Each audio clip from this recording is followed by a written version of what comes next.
So ఈనాడులోని వార్తలు చూసుకుంటే తెరాసగా మార్పుపై పార్టీలో చర్చిస్తాం, చంద్రుడిపై మబ్బులు కమ్ముకున్నాయి, త్వరలోనే మళ్లీ ప్రకాశించడం ఖాయం, సీఎం బామ్మర్దికి అమృత్ టెండర్లు బదులుగా భాజపా ఎంపీలకు కాంట్రాక్టులు కేటీఆర్. సో బారాసాని తెరాసగా మళ్ళీ మార్పుపై పార్టీలో చర్చిస్తామంటున్నారంట కేటీఆర్. పూర్వ టిఆర్ఎస్ ని బీఆర్ఎస్ గా మార్చిన తర్వాత మళ్ళా బీఆర్ఎస్ ని టిఆర్ఎస్ గా మారుస్తామని కేటీఆర్ చెప్తున్నారట.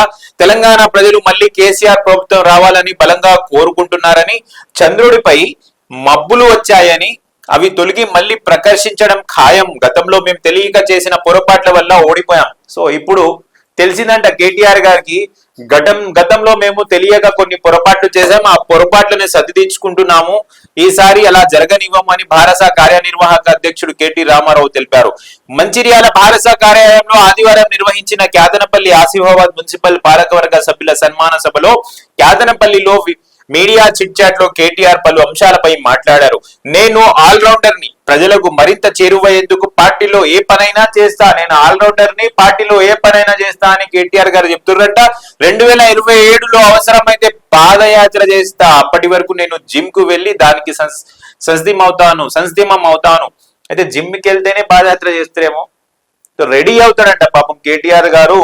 2027లో అవసరమైతే పాదయాత్ర కూడా చేస్తాను అంటే మళ్ళీ నిజంగా మళ్ళీ చెప్తాం, నిజంగా మీరే అంటున్నారు ప్రజలు మళ్ళా కేసీఆర్ గారిని కోరుకుంటున్నారని.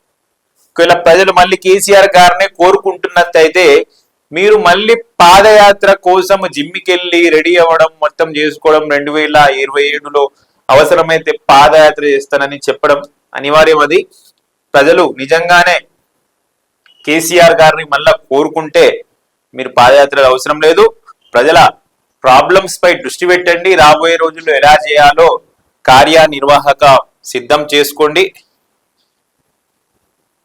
సో కార్యకర్తలకు శిక్షణ తరగతులు నిర్వహిస్తామని తెలిపారు. భారస పేరును మళ్లీ తెరాసగా మారుస్తారా అన్న ప్రశ్నకు బదులిస్తూ తాను కార్యనిర్వాహక అధ్యక్షుడు మాత్రమేనని, నేను వర్కింగ్ ప్రెసిడెంట్నే కానీ ఇంకేమన్నాడు, నేను వర్కింగ్ ప్రెసిడెంట్ కార్యనిర్వాహక అధ్యక్షుడే కానీ దీనిపై పార్టీలో చర్చించి అధినేత కేసీఆర్ నిర్ణయం మేరకు నడుచుకుంటామని చెప్పారు. కవిత ప్రస్తావన రాగా పిల్లలెవరైనా తల్లిదండ్రులను సంతోష పెట్టకపోయినా పర్వాలేదు కానీ ఏడిపించకూడదు అని కేటీఆర్ పేర్కొన్నారు. భారసలో జీవన్ రెడ్డి చేరిక తమకు కలిసి వచ్చే అంశమేనని అన్నారు. సో కవిత గురించి రియాక్ట్ అయ్యారంట కేటీఆర్ గారు.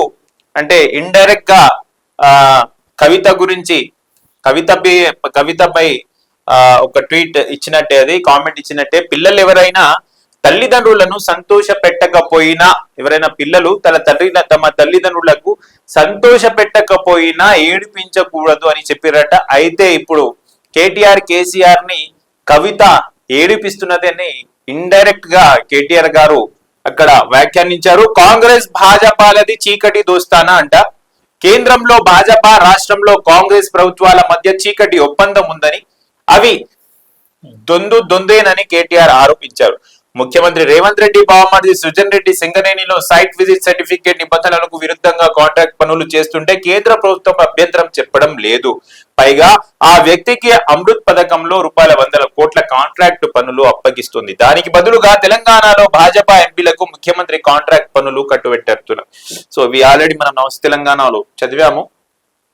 సో ఏదేమైనా మళ్ళీ బీఆర్ఎస్ ని టిఆర్ఎస్ గా మారుస్తారా అనే క్వశ్చన్ ఒకరు అక్కడ అడగ్గా, సరే నేను వర్కింగ్ ప్రెసిడెంట్ నే, పార్టీలో వర్కింగ్ ప్రెసిడెంట్ మాత్రమేనని అలాంటి విషయాలు నేను డిసిషన్ తీసుకోలేను, దీనిపై ప్రెసిడెంట్ గారు డిసిషన్ తీసుకుంటారు, సో రాబోయే రోజుల్లో డిసిషన్ వస్తుందని కేటీఆర్ గారు సమాధానం ఇచ్చారు. అదే విధంగా పిల్లలు ఎవరైనా కూడా తల్లిదండ్రులను సంతోష పెట్టకపోయినా నో ప్రాబ్లం, బట్ ఏడిపించకూడదు, నన్నైతే ఏడిపిస్తున్నారు అని ఇండైరెక్ట్ గా కేటీఆర్ గారు కవితపై విమర్శించారు.